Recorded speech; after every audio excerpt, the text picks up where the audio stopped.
सभी दर्शकों को, सभी साईं भक्तों को ओम साईं राम। हे मेरे बाबा, जैसे आप कृपा बरसा रहे हो ना देवा, बस ऐसे ही कृपा बरसाते रहना। आप लोगों का मैं पहले बहुत बहुत धन्यवाद करती हूँ कि कल बहुत लोगों ने कथा का लाभ उठाया। बाद में मुझे बताया गया कि 3000 से ज़्यादा लोगों ने कल कथा का श्रवण पान किया। तो हमारा जो है ना मकसद भी यही है, उसमें इस समय को प्रभु चरणों में समर्पित किया जाए, जितना ज़्यादा उतना ठीक है। तो बस इसी बात को लेकर के मेरे बाबा की लीलाओं का गुणगान हम लोग मिलजुल करके करेंगे। निवेदन करेंगे गणपति देवा से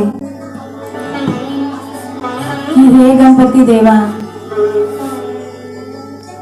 आइए विराजमान हो जाइए और हमारे इस कार्य को निर्विघ्न संपन्न कर दीजिए। मां शारदा भवानी, आपके चरणों में नतमस्तक होकर के निवेदन करते हैं कि मां बुद्धि प्रदान करो, हमारी जीवा पर आकर के विराजमान होके वाणी प्रदान करो। मां, हे मेरे कुल इष्ट कुल देवता बाबा बालकनाथ जी, बाबा गुनाहारी जी, निवेदन है आपसे अंग संग बने रहो। और सद्गुरु साईनाथ महाराज, आप में तो सबका ही रूप है, बस आपसे निवेदन है, ये जो कथा हम कर रहे हैं, ये हम कहाँ कर रहे हैं, ये तो आप ही कर रहे हैं, आप ही करवा रहे हैं, हम तो केवल एक माध्यम हैं। इसलिए देवा, हमारे सिर पर अपना हाथ बनाए रखना देवा। तो कल हमने बाबा का आगमन यहाँ पर हुआ था, जैसे कि हेमाड पंत जी के घर पर होली के उत्सव पर बाबा आए थे, साथ ही साथ हमारी कथा में भी बाबा आ गए थे। कल का जो मुख्य आकर्षण था वो बाबा का आगमन था। अभी आज का जो दिन है हमारा, आज का आकर्षण है रामनवमी उत्सव। हालांकि रामनवमी तो कल थी, पर कल प्रथम दिवस भी था और कल का जो प्रथम दिन होता है वो परिचय में ही ज्यादा करके होता है। तो आज के दिन हम रामनवमी उत्सव ना शिरडी में भी बड़े धूमधाम से मनाया जाता है। वो किस तरह से रामनवमी उत्सव मेरे बाबा के जीवन काल में मनाते थे वो भी, और आज भी किस तरह से रामनवमी उत्सव मनाया जाता है, आज इस पर हम लोग चर्चा करेंगे। और मेरे बाबा की अन्य उन सब लीलाओं पर जो जो मेरे बाबा करवाएंगे, क्योंकि बाबा ही करने वाले हैं, बाबा ही करवाने वाले हैं। हम आप तो केवल माध्यम हैं, कोई कर रहा है, कोई सुन रहा है। तो हे मेरे देवा, आप बताइए, सबसे पहले हम लोग क्या करते हैं, मेरे बाबा का भोला सा प्यारा सा सुंदर सा मुखड़ा अपनी आंखों के सामने लाइए। देखिए मेरे बाबा किस तरह से बैठते हैं। मेरे बाबा ने किस तरह से पत्थर पर मस्जिद माई में विराजमान है, अपना जो दायां पैर है वो मोड़ करके बाएं घुटने के ऊपर वो पैर रखा गया है। ऐसे बैठते हैं ना बाबा, कहीं भी मेरे बाबा की मूर्त या चित्र कुछ भी देखिए, ऐसे ही करते हैं ना, बायां पैर मोड़ करके दाएं घुटने के ऊपर वो पैर रखा है मेरे बाबा ने। और मेरे बाबा के दाएं हाथ की जो ये अंगूठा, तर्जनी और मध्यमा, तीनों बाबा के पैर के अंगूठे के ऊपर फैली हुई है।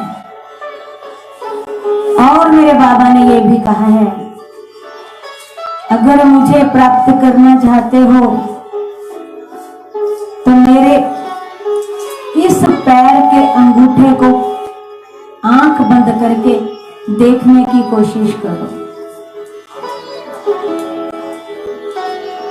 मेरे बाबा का जो दायां पैर मुड़ा हुआ है, मुड़ करके बाएं घुटने के ऊपर रखा गया है, उस पैर के अंगूठे के ऊपर मेरे बाबा ने अपने इस हाथ की अंगूठा, मध्यमा और तर्जनी, हमेशा ऐसे होती है, इन 3 उंगलियों में, 2 उंगलियों और अंगूठे में से मेरे बाबा का जो पैर का अंगूठा दिख रहा है ना, अगर आंख बंद करके तुम्हें वो दिख जाएगा तो मैं तुम्हें प्राप्त हो जाऊंगा, ऐसा कहा है मेरे बाबा ने।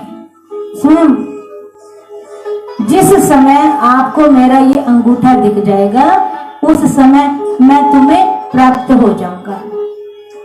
तो आंख बंद करके ना एक बार मेरे बाबा का वही अंगूठा जो है पैर का, उसका ध्यान कीजिए और कहेंगे मेरे बाबा से, जितना पड़दा साडी बां, जितना पड़दा साडी बां, असां रुल जाना सी, सानू किते न मिलदी तां असां रुल जाना सी। जितना पड़दा साडी बां, असां रुल जाना सी, सानू किते न मिलदी तां असां रुल जाना सी।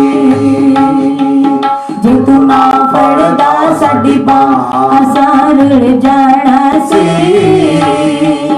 सानू किते न मिलदी तां असां रुल जाना सी। जे तू ना फड़दा साडी बां, रुलदी पुलदी एह जिंदगानी होनी सी, मेरे जीवन दी फिर होर कहानी होनी सी। रुलदी पुलदी एह जिंदगानी होनी सी, मेरे जीवन दी फिर होर कहानी होनी सी। जितना देंदा खुशियां हो,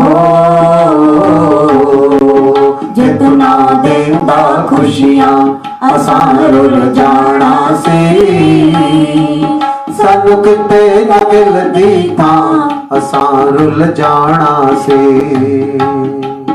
जितना देंदा साडी बां, असां रुल जाना सी, सानू किते न मिलदी तां असां रुल जाना सी। जे तू ना फड़दा साडी बां,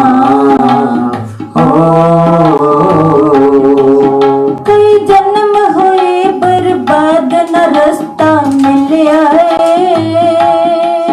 होई किरपा मेरी जिंदगी दा फुल हुण खिड़िया। कई जन्म होए बर्बाद न रास्ता मिलिया, होई किरपा मेरी जिंदगी दा फुल हुण खिड़िया। जे तू ना देंदा सीधी राह, जे तू ना देंदा सीधी राह असां रुल जाना सी, सानू किते न मिलदी तां असां रुल जाना सी। जे तू ना फड़दा साडी बां, तू मेरा ऐ मैं तेरे रिश्ता टूटे ना, चाहे भुल जावे जग सारा तेरा दर छुटे ना। तू मेरा मैं तेरे रिश्ता टूटे ना, चाहे भूल जावे जग सारा तेरा दर छुटे ना। जे तू ना देंदा ठंडी छां हो, जे तू ना देंदा ठंडी छां असां रुल जाना सी। सानू किते न मिलदी थां असां रुल जाना सी। जे तू ना फड़दा साडी बांह असां रुल जाना सी। सानू किते न मिलदी थां असां रुल जाना सी। असां रुल जाना सी। असां रुल जाना सी। असां रुल जाना सी। असां रुल जाना सी। बोलो साईनाथ महाराज की जय। तो हे मेरे बाबा, अगर आप हमें नहीं मिलते तो पता नहीं हम कहाँ होते देवा। ये बस आपकी ही कृपा का प्रभाव है देवा कि हम आपके चरणों में लगे हुए हैं देवा। आपसे निवेदन है बस ऐसे ही हम पर कृपा बनाए रखना। कल मेरे बाबा का आगमन हुआ था, आज ना हम उन लीलाओं का वर्णन करेंगे जो लीलाएं मेरे बाबा ने अपने जीवन काल में की। एक बार दिवाली का समय था और मेरे बाबा धूनी ताप रहे हैं। दिवाली का समय है, धूनी ताप रहे हैं बाबा, उनके इर्द गिर्द भक्त बैठे हुए हैं। पता नहीं अचानक से बाबा को क्या हुआ, अपना जो दायां हाथ है, ये 1910 की बात है, धूनी में डाल दिया, धूनी की अग्नि में। जैसे ही बाबा ने धूनी की अग्नि में हाथ डाला, वैसे ही वहां उपस्थित उनका एक माधव था जिसका नाम, वो सफाई का काम करता था, और श्यामा जी वहां उपस्थित थे, भाग करके आए और बाबा का हाथ जो है पीछे खींच करके, अरे देवा ये क्या किया आपने, ऐसा क्यों किया देवा आपने। बाबा मुस्कुरा कर कह रहे, अरे श्यामा मुझे ना अपना हाथ जलने का कोई दुख नहीं है, इस बात की खुशी है कि मैंने एक छोटे से शिशु की जान बचा ली।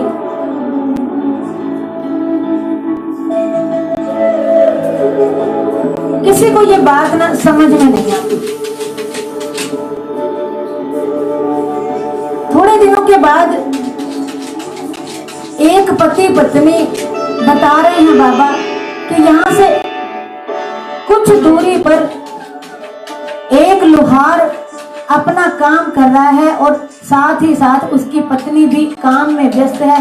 दिवाली के दिन है तो सब जो है, दिवाली के दिनों में जितना भी जो भी व्यापारी होते हैं ज्यादा से ज्यादा धन कमाने के लिए अपनी कोशिशों में लगे रहते हैं। तो वो दोनों भी जब काम कर रहे हैं तो किसी कारण से ना जो वो लोहार है वो अपनी पत्नी को आवाज लगाता है।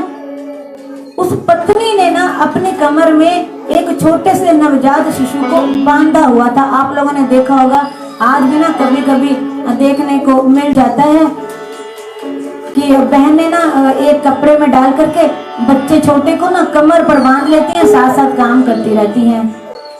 तो वो भी भट्टी धोक रही थी, तो जैसे ही पति ने आवाज लगाई वो भूल गई कि उसकी कमर पर शिशु बंधा हुआ है। ऐसे ही जैसे ही वो भाग करके उठ खड़ी हुई, वो जो छोटा सा बालक था वो कमर से एकदम झटके से निकलकर भट्टी में गिर गया। तो जैसे ही मैंने देखा, मैंने उस छोटे से बालक को ना भट्टी से निकाल दिया। भले ही मेरा हाथ जल गया, लेकिन मुझे प्रसन्नता है कि उस शिशु को मैंने बचा लिया। किसी को समझ में नहीं आया कि बाबा क्या कह रहे हैं।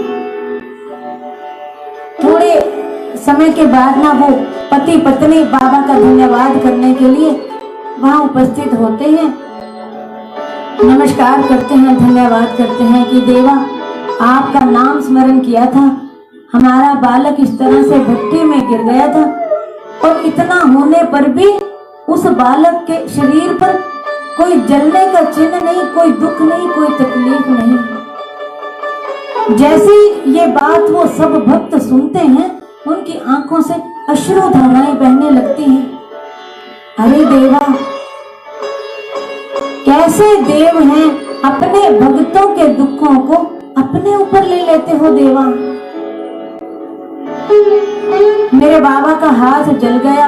ये समाचार जैसे जैसे भक्तों को मिला, भक्त भी बड़े परेशान हो गए और नाना साहेब चंदोरकर ने शहर से एक डॉक्टर को बुलवाया बाबा की मरहम पट्टी करने के लिए। वो डॉक्टर भी अपनी दवाइयां मरहम पट्टी लेकर के बाबा के पास उपस्थित हुआ, निवेदन कर रहे हैं हाथ दिखाने के लिए, लेकिन बाबा कह रहे हैं कि मैं हाथ नहीं, मैं इसकी मरहम पट्टी नहीं करवाना चाहता हूँ। अल्लाह ही मेरा डॉक्टर है, केवल अल्लाह ही मेरा डॉक्टर है।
और एक ही सवाल पूछूंगी,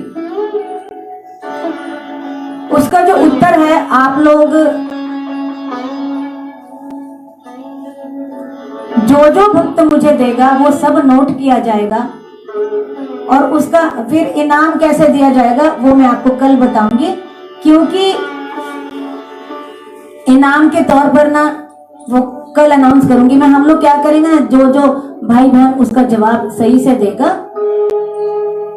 कुल पर्चियां बना लेंगे, उसमें से 5 पर्चियां निकाल देंगे और जो 5 भाग्यशाली पर्चियां निकलेंगी उनको फिर हम इनाम क्या देंगे वो मैं कल आपको बताऊंगी। इसलिए ठीक 4:15 बजे ना वो जो सवाल है वो मैं आप लोगों से केवल एक ही सवाल पूछूंगी और उस एक सवाल का जवाब सबने देना है, जो जो भक्त सुन रहे हैं। तो उस सवाल के जवाब के चलते फिर आपको जो इनाम देंगे वो कल बताया जाएगा।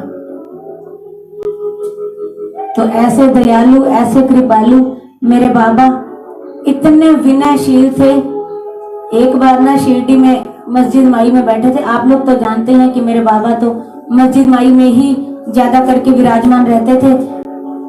जब भी वो मस्जिद माई में बैठते थे तो भक्तों की भीड़ हमेशा उनके सामने लगी रहती थी। ऐसा कभी नहीं होता था कि बाबा अकेले बैठे हों। एक बार एक व्यक्ति थे जिनका नाम था नानावली, और नानावली अक्सर करके ना बाबा की मस्जिद माई की सफाई, धूप बत्ती की सफाई का काम कर देते थे। पता नहीं एक बार उनके हृदय में क्या आया, कह रहे हैं अरे देवा उठिए तो जरा 1 मिनट यहां से। बाबा के सामने इतने भक्त बैठे हैं, बाबा ने कोई सवाल नहीं किया और अपनी जो गद्दी से ना उठ गए। वो जो भक्त है नानावली तुरंत आकर के बाबा की गद्दी पर विराजमान हो गया। जब मेरे बाबा उठे उस गद्दी से, उस समय उनके चेहरे पर कोई चिंता, कोई क्रोध, किसी तरह का कोई भाव नहीं था। केवल एक मुस्कुराहट थी, बस मुस्कुरा रहे हैं मेरे बाबा। वो जो भक्त है नानावली बाबा की गद्दी पर बैठ जाते हैं और देख रहे हैं कि बाबा ने तो कुछ भी नहीं कहा मुझे। मैंने एक बार कहा, बाबा उठ गए। और आज के समय में आप किसी की कुर्सी पर बैठ के दिखाइए, पता चलेगा। और नानावली जब मन में सोच रहे हैं कितने विनम्र हैं बाबा, और ये बात सोचते ही ना उनको अपने आप पर शर्मिंदगी महसूस होने लगती है। तुरंत वो उस गद्दी से उठते हैं, बाबा के चरण स्पर्श करके कहते हैं कि देवा कृपया अपने स्थान पर विराजिए। देवा अपने खुद के किए पर उनको पश्चाताप होता है और कहते हैं कि देवा क्षमा कर दीजिए। बाबा फिर भी कुछ जवाब नहीं देते, फिर भी मुस्कुरा रहे हैं बस। ऐसे दयालु थे, हर वक्त समाधिस्थ रहते थे। भले ही वो दुनिया के सारे काम करते थे, खाते थे, पीते थे, सोते थे, भक्तों से बातें करते थे, लेकिन उनकी अंतर समाधि हमेशा चलती रहती थी। अंदर ही अंदर उनका प्रभु नाम सिमरन हमेशा चलता रहता था।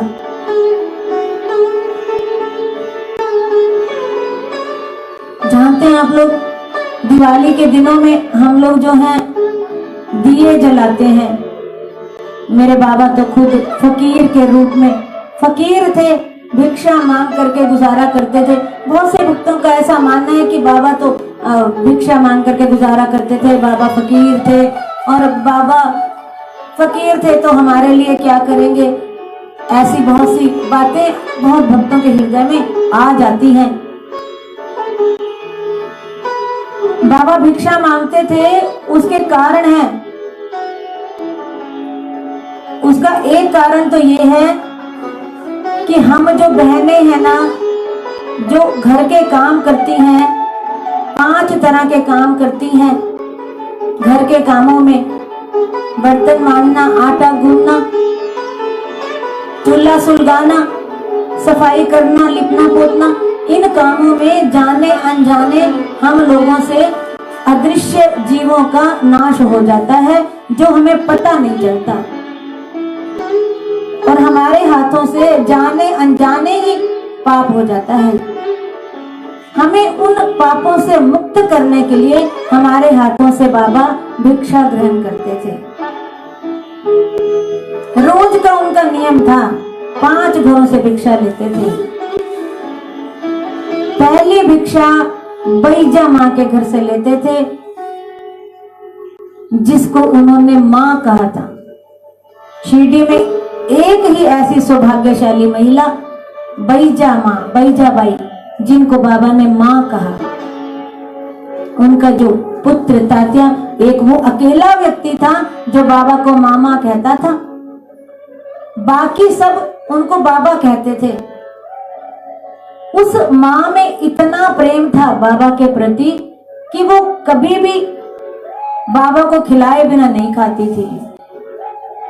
जंगल जंगल भटकती थी बाबा को भोजन देने के लिए। जब बाबा अभी मस्जिद माई में नहीं रहते थे, तब तक वो बाबा को ढूंढ ढूंढ करके उनके भोजन का प्रबंध किया करती थी। लेकिन जब बाबा मस्जिद माई में रहने लग गए ना, तो बैजा माँ को इस कष्ट से मुक्ति हो गई। अब वो बाबा को हमेशा नित्य नियम से भोजन करवाती थी। और बाबा ने भी बैजा माँ की इस सेवा को अपने अंतिम सांस तक स्मरण रखा। इसी सेवा के कारण ही बाबा का बैजा माँ और उनके परिवार पर बड़ा स्नेह था। 3 भक्त थे जब बाबा मस्जिद माई में रहते थे, तो 2 अन्य भक्त थे जो बाबा के साथ ही बहुत समय तक सोते थे, बैठते थे, बातें करते थे, जो बाबा को छोड़ करके जाते ही नहीं थे। महांसापति जी, श्यामा जी, जब ना ये लोग सोते थे तीनों, इस तरह से सोते थे कि तीनों के पैर आपस में जुड़ते थे और सिर जो है एक का पूर्व, एक का पश्चिम, एक का उत्तर। कैसी अजीब तरह से सोते थे बाबा।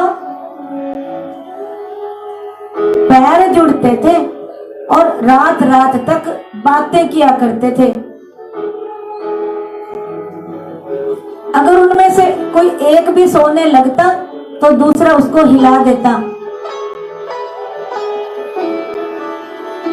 कैसे सुहावने दिन थे, कैसे सौभाग्यशाली वो व्यक्ति थे जो मेरे बाबा के साथ बातें करते थे, बाबा के साथ सोते थे, बाबा के साथ खाते थे। लेकिन हम भी कोई कम सौभाग्यशाली नहीं है जो हेमाडपंत जी ने हमारे लिए साईं सच्चरित्र का जो अमृत रस है हमारे लिए छोड़ा है, जिसको एक सप्ताह में पढ़ने या सुनने से हमारी कोई एक इच्छा पूरी होती है। भले ही हम उस समय हमें ऐसा लगता है नहीं थे, लेकिन जरूर कुछ ना कुछ हम बाबा के जीवन काल में जरूर होंगे। पता नहीं उनके नौकर होंगे, पता नहीं पेड़ पौधे होंगे, पता नहीं पत्थर होंगे, कोई क्या पता कौन होंगे, लेकिन बाबा से हमारा कोई ना कोई संबंध तो होगा जो इस जन्म में आकर के मेरे बाबा से हमें इतना प्रेम है कि बाबा के बिना एक पल भी हमारा अच्छा नहीं निकलता, मन ही नहीं लगता बाबा के बिना। और आपको बताऊं, मेरे बाबा तो ऐसे दयालु हैं, ऐसे कृपालु हैं। बहुत से भक्तों का ना कि ना बाबा ना आजकल मेरी बात नहीं सुन रहे हैं, मैं ना बाबा से नाराज हूं, ऐसा करने लगती हैं बहनें। लेकिन मैंने ऐसी भी बहनें, ऐसे भक्त देखे हैं जो वैसे कहते हैं कि मैं बाबा से नाराज हूं, लड़ाई चल रही है, बात नहीं करेंगे, लेकिन वो जब उनको छींक आती है या सो के उठते हैं तो चीखते ही उनके मुंह से एक ही शब्द निकलता है, ओम साईं। फिर आप कैसे कह सकते हो, जिससे नाराज होते हैं, जिससे लड़ाई करते हैं, उसका तो नाम भी नहीं लेना चाहिए, फिर उसका नाम क्यों लेते हो आप? इसीलिए ना हम बाबा से नाराज हो ही नहीं सकते हैं। बालक भी कभी अपने पिता से नाराज हो सकते हैं, और नाराज हो भी जाएंगे तो कहां जाएंगे, क्योंकि पिता का स्थान ना कोई नहीं ले सकता।